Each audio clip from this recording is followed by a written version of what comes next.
各位线上的同修，大家晚安，大家好，感恩大家来参加线上读书会。今天晚上是2025年6月1日，我们这个线上读书会是从新冠疫情爆发后呢，也就是2020年的5月底开播的，到今天刚好圆满5年。本来一开始是试试看播个几集吧，结果一做了5年了。当初疫情期间呢，因为锁国封城，那海内外的志工们都被行动管制在家里啊，不能出门也不能出国啊。就像证严上人说的真的很担心人会不会心灵很空虚，精神很松懈啊。2023年年初疫情开始缓和之后呢，各国纷纷开始解封了嘛，各种实体活动啦、会议啦、出差啦、跨国活动等等的都恢复了。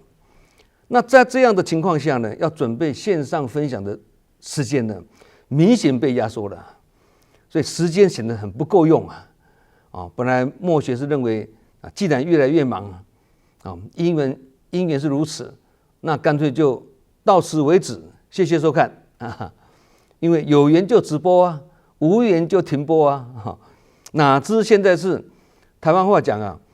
这叫的要落来了，跟叫上不说了。坐教的要下来，抬轿的不要因为呢，那个时候已经是2022年，已经连续3年了嘛那已经有一些固定的观众跟听众他们反映呢，深深受到这种正信佛法的启迪而受益良多那加上我们20多位幕后团队志工他们都说节约不可都说哎呀不要停因此呢，在考量现况的需求之下呢，默学也深觉哎呀不能以自己的喜好跟感觉呢来做出决定虽然我们幕后团队有建议说那么每周一次改为每周1次或2次这样或许在时间的运用上呢不会那么吃紧然而呢，我在深思之后呢虽然减少次数也会轻松一些的，但这样可能也会让一些听众或观众不容易去记说每个月是哪一个周日或哪2个周日因此呢，为了让大家好记那我就决定干脆就维持每周1次不变因为与其要大家面对改变不如我自己一个人来应变这样比较单纯比较简单然而在越来越忙的情况下呢，时间不敷使用，这个是事实那这个要如何去化解跟应变呢？有佛法就有办法啦，所学佛法就是要用在这个时候这才是佛法的最高价值因此呢，我们读书会第235讲的主题叫做很忙，但是还有很多时间这句话的意境呢，就是我解套的钥匙其实时间的瓶颈跟工作的瓶颈在形成之前呢，就已经有一个瓶颈早已经默默在滋生的了，而我们却浑然不知这个瓶颈叫做观念瓶颈观念瓶颈。因此呢，时间或工作上的有瓶颈那是果，一种现象了那真正的因是什么呢？观念有瓶颈所以要从因去下手，从观念去下手呢，才能够对症下药，迎刃而解而我很忙，但还有很多时间，这句话就是柳暗花明又一村的逆向思维它有以心转境的力量这就是自转法轮，也叫做自转心轮那这样就会产生智慧跟力量也因此这一句很忙，但还有很多时间，成为我的信念那各位也可以大家互相学习其实感觉没有时间，并不是真的没有时间，而是我们自己不具慧眼所以看不到还有时间这个就好像在黑暗的房子里面看不见房子里面的东西嘛，但这并不代表房子里面没有东西而是缺少灯光。所以只要把电灯点亮了，那自然是千年暗室一灯能明那今天晚上因为刚好是线上读书会满5周年了，因缘很殊胜，所以分享的内容我们就以回眸来时路来做主题来谈谈默学个人一路走来的心路历程虽然以前大爱电视台有播过有关我跟我家师姐的大爱剧场连续剧叫做语录因为我叫季语，法号叫做季语嘛，我家师姐叫做慈录所以连续剧的片名就叫做语录那方文琳演我家师姐，那苏秉宪呢演我总共40集因为这个是连续剧嘛，又有预算的限制嘛，所以必须取重点来拍同时呢还要有戏剧的张力，也就是要夸张一点点，这样人生呢这样人家才会想来看嘛。然而我们今天晚上的回眸来时路就不能加油添醋了必须老实呈现，就好像回忆录跟纪录片一样必须据实记载跟报道因此我们今天晚上要分享的这个回眸来时路是原汁原味，很多故事是连续剧里面呢没有演出来的啦。好，我从小就住在台湾的基隆因为是长子嘛，那从小就在父母的高期待下的成长，从小学3年级就开始补习了人家下课就回家我是先去学校，我是下课后先去学校附近的面摊用餐再去补习。我妈妈甚至在学校附近的这个面摊包月因为每天要吃因为我小时候很瘦，所以每个礼拜呢不但要打营养针还要吃人参补身体结果没有补身体的我的妹妹身强体壮那我是越补越瘦我还记得那时候我妈妈常常讲一句话台湾话啦她说第一不肥不会狗猪不肥肥到狗啦愈补愈大康啦越补越大洞意思是这样子啦。所以小学跟初中的时候我求学压力非常的大，那时候还没有9年的义务教育还没有国中啦，都是讲初中嘛，小学初中高中这样子嘛要经过考试才能够去读初中那考不上了就没有学校读啦还好我没有辜负父母的期待，高中的时候呢考上了台北的师大附中那个时候呢高中的第1志愿是建国中学师大附中是排第2，成功中学是排第3嘛，所以能够考上师大附中也算是不简单因为录取率也不高啦。从那时候开始呢，我就从基隆搬到台北跟我外婆一起住在中山北路的一段那里华阴街的那里。后来呢，嫌搭车来回去学校不方便浪费时间，干脆就跟几位同学呢在台北信义路学校附近呢租房子。那搬出去之后呢，感觉到压力释放了，非常轻松自由结果呢，都因为喜欢玩而荒废了学业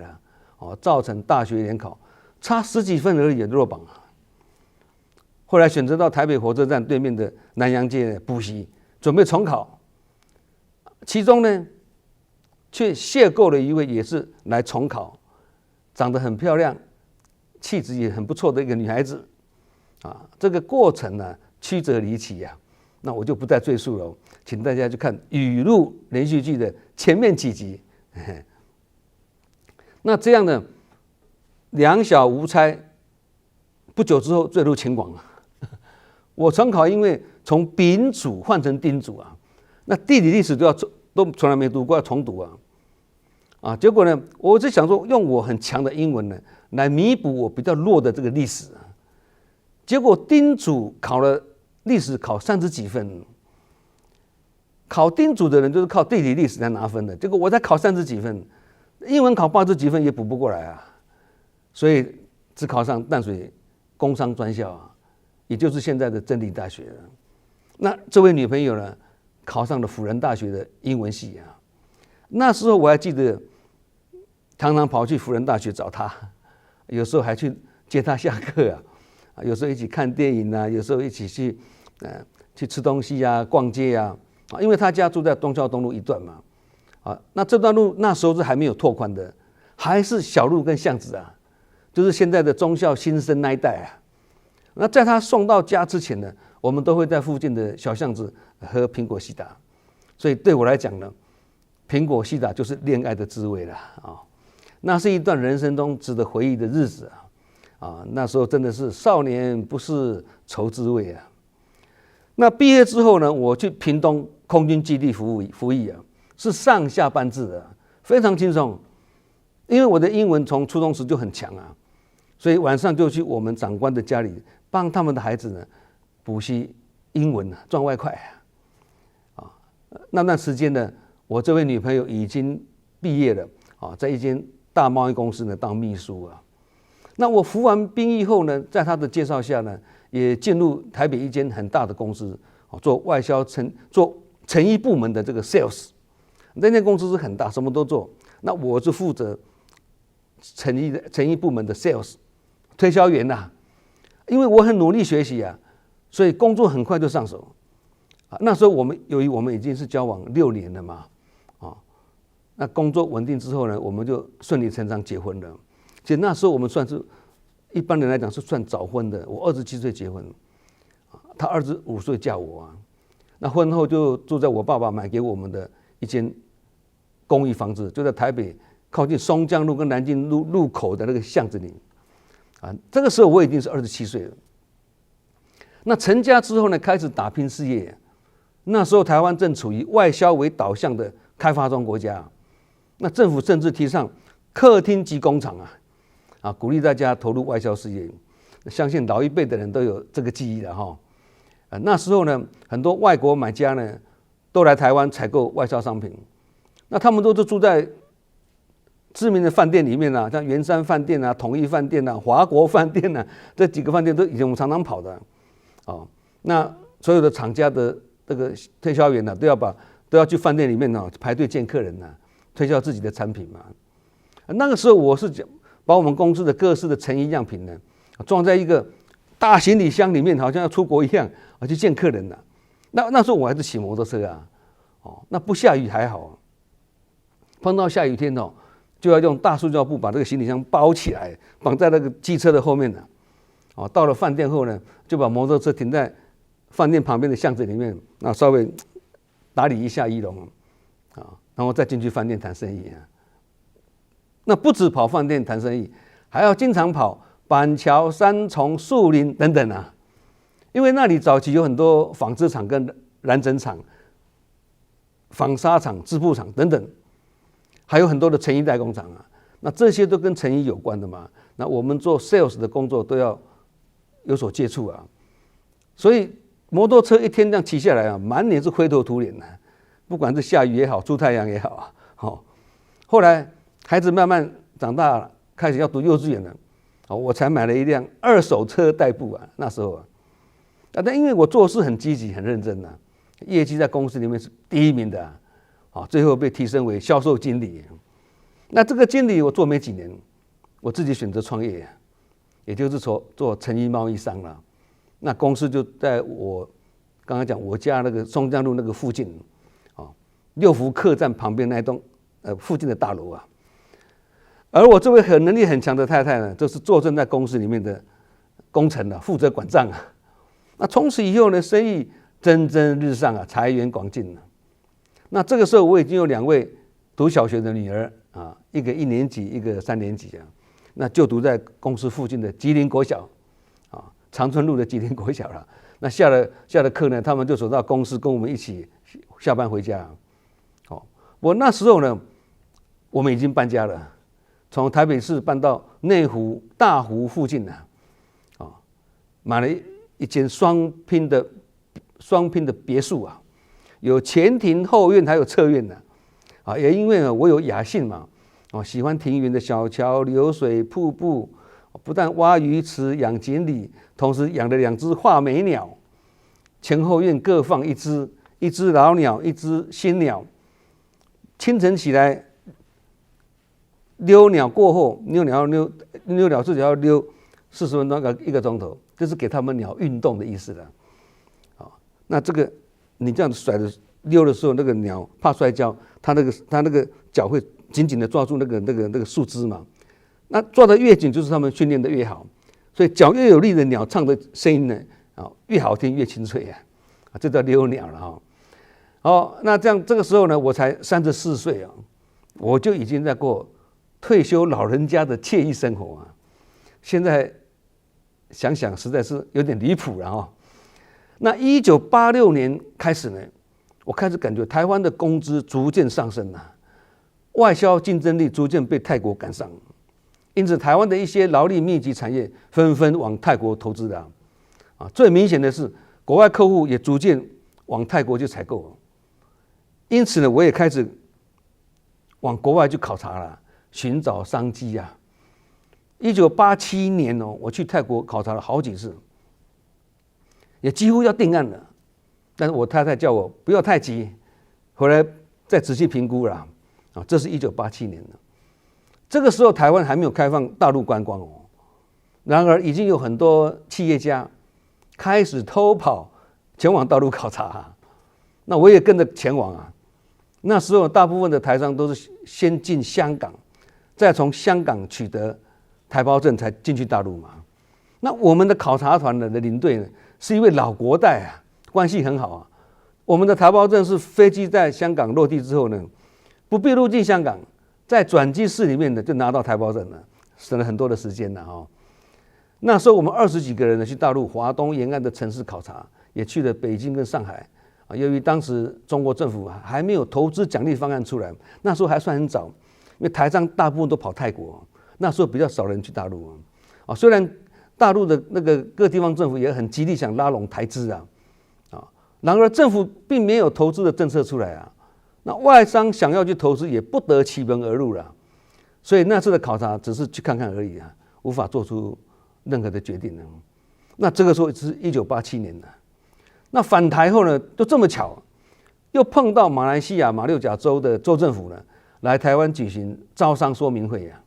那在这个之前，我从来没有去过马来西亚哦，只知道这是一个回教国家，也听说好像很排华，印象中不是感觉很好。其实它不是排华啦，它是经济政策比较不公平的，它并没有排华。但因为有朋友的极力的邀约啊，这样就在隔年，也就是1988年的年初呢，我们一群人呢就飞去马来西亚呢访问马六甲州州政府。那一次让人很惊讶的是哦，原本以为这个地方是很贫穷落后的国家，而且是很排华的国家，然而一路上所看到的公共建设也好，城市规划也好，跟高速公路设计的井然有序。后来才知道，原来它曾经是英国的殖民地，它整个社会制度都是承袭英国联邦制度啊，非常有法律啊，非常严谨啊，非常完善啊。同时，我们也发觉这是一个3大种族和谐共存的社会啊。虽然有3个种族，但是他们都和谐共存啊。而且呢，当地的不管是马来人也好，华人也好，人性单纯而且非常友善。加上州政府的马来人官员也好，或华人官员也好，对投资问题有问必答，清清楚楚，且给予我们很快速又很真诚的承诺。让我们感觉印象很好啊，也深深觉得说，一切所要了解的投资相关政策跟法律呢，很清楚，这个会让投资者感觉州政府的诚恳跟用心呢，而找不到不来设厂的理由啦，就是很自然就对了啦。就这样，在1988年，台湾跟马来西亚两地之间来来回回跑了3次，那我就毅然决然决定，将这辈子的第一次海外投资呢，选择在马六甲这个联合国认定的历史古城。而这样子的海外投资也是人生的最后一次哦，因为海外投资实在是太辛苦了啦，这也是为什么我常常会调侃说，这个根本就是在谋财害命啊，谋别人的财，害自己的命啊。尤其孩子呢，从小跟着父母到海外，在举目无亲的他乡受教育跟生活，加上父母在马六甲，孩子在吉隆坡，虽然我们两地奔波啊，但还是无法让孩子跟父母每天相处啊。而让孩子过着孤单跟寂寞的童年呢。每次想到这里，我都有无限的愧疚啊，到现在还会。还好2个女儿从小在这样子的环境下养成了非常独立的个性这个对他们未来也是好事一桩了那其实也只能这样想啦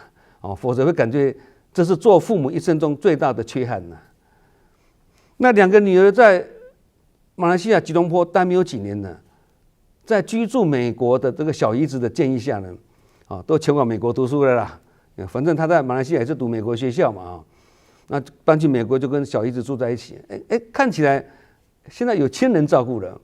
但是却跟父母呢越离越远了只能说这是因缘呐，也是命运呐，由不了自己了。然而也因为当初工厂设在马六甲，2个女儿在吉隆坡读书，经常在距离200公里的2地之间来回奔波。我跟我的师姐2个地方来回奔波了，因为这样子的过程呢，开创了我跟我太太在马来西亚的慈济姻缘这更是我跟我太太及2个女儿，甚至我爸爸跟我妈妈的人生一大事姻缘完全是命运中安排好了啦。因为我在跟我太太投入慈济之前呢，我们跟孩子是聚少离多在2个女儿在耳濡目染之下，不但现在也是慈济委员他们还吃全素我爸爸也因为我的投入慈济的时候而受到影响。我爸爸是88岁往生，在他往生的前的4年里面呢，每周2天从基隆搭车这样子千里迢迢跑到关渡的大爱电视台去做志工他跟我妈妈在往生前都在我的建议之下呢，欣然答应往生后大体要捐赠出来。所以他们都是证严上人所讲的舍身菩萨。而我们一家人呢，当初我跟我太太投入慈济之后，每个人都是慈济的龙董的啦1988年当初在决定去马来西亚设厂之前呢，我跟我太太曾去台北兄弟饭店后面那个庆城街找一位算命很准的林太太算命，她叫林太太，我还记得很清楚。她拿到我的生辰时日的时候，第一句话就说：“你们家今年会有一个大变动哦。”我问她什么大变动？那时候我还在考察阶段，还没有做出决定嘛，所以她就会说：“你的事业今年会往东南亚的国家移动，你的家庭也会大变动。”我跟我太太被她这样的铁口直断吓到那简直是未卜先知在算到我的时候，又说了4个要点，我还记得很清楚。第一个，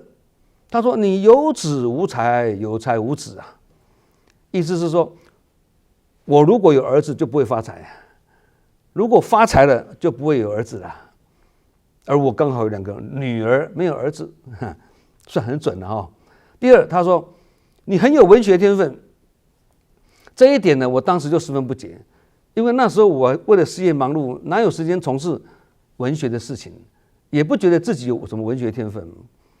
然而30多年后的慈济志工后，到今天呢，再回想这位算命所说的呢，确实有一点精准。因为投入志工30多年来，我已经出版了8本书，跨国演讲的次数也不计其数尤其现在这个线上直播已经满了5周年了。已经讲了260几的了那点阅次数也破了300万了。想想当初算命讲的也是有一点道理第三呢，他对我说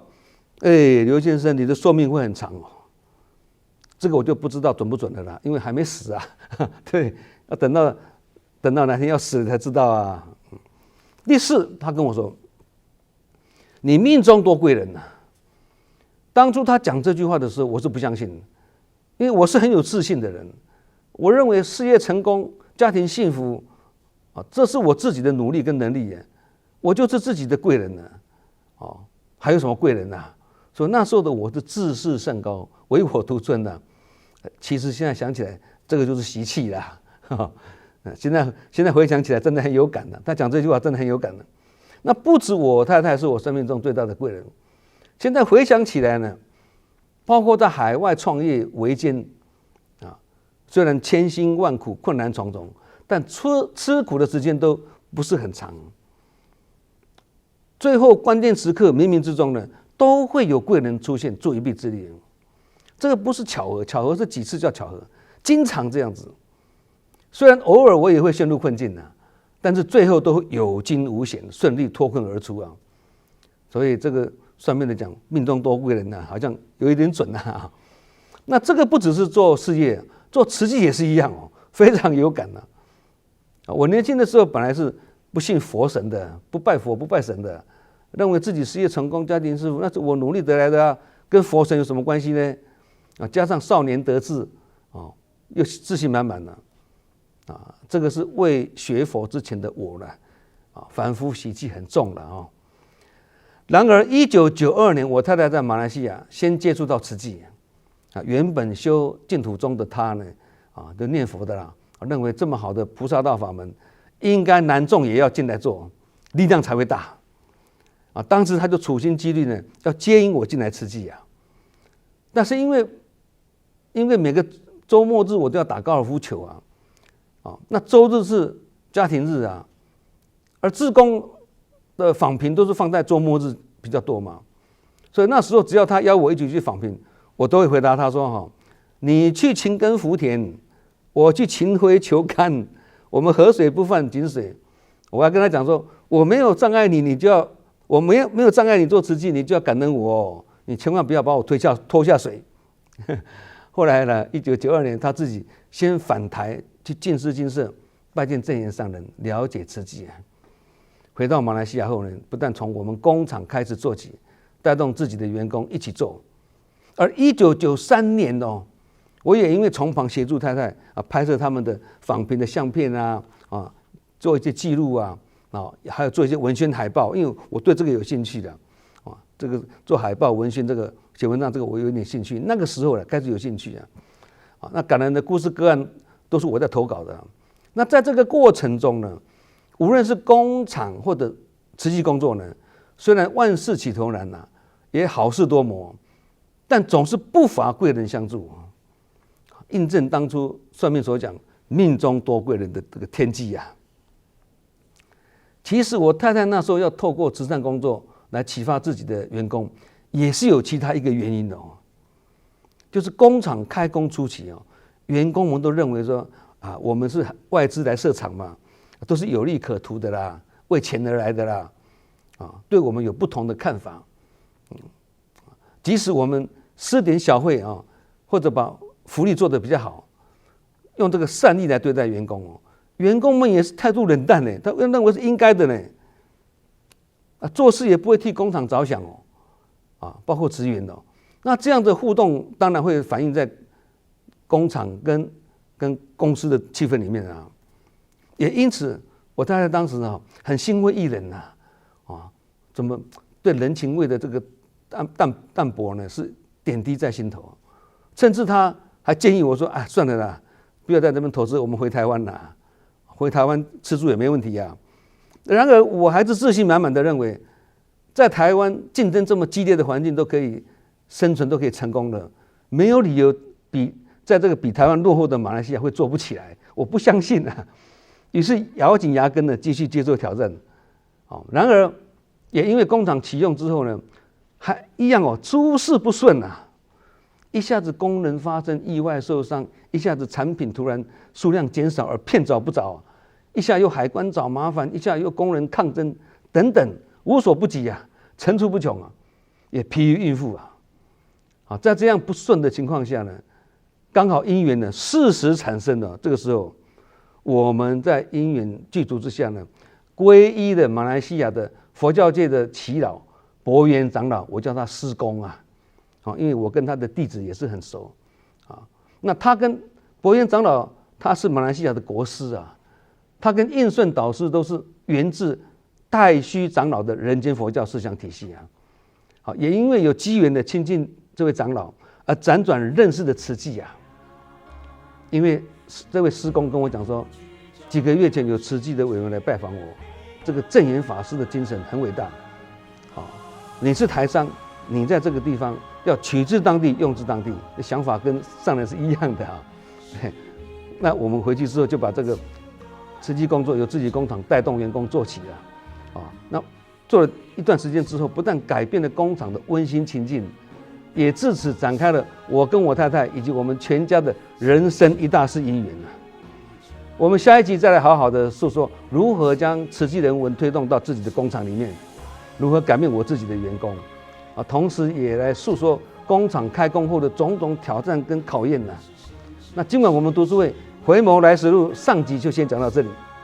感恩大家的聆听，也祝福大家法喜充满，福慧长久。我们下周同一时间再见。